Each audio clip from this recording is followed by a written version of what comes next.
Google's latest flagship, the Pixel 9 Pro XL, has sparked new concerns about user privacy.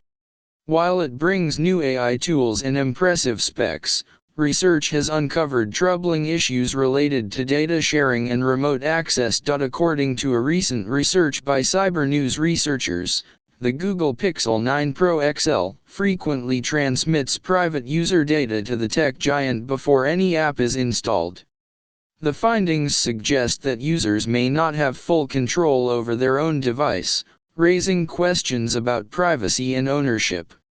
Cybernews researchers found that the Pixel 9 Pro XL sends private data to Google every 15 minutes.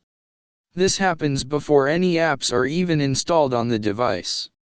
The data includes the user's location, email address, phone number, and other telemetry.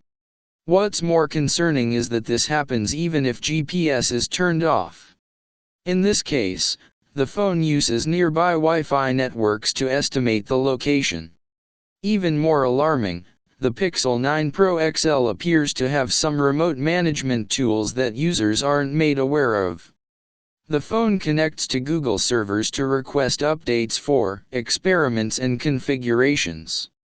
It also attempts to download and run new code, even when not prompted by the user.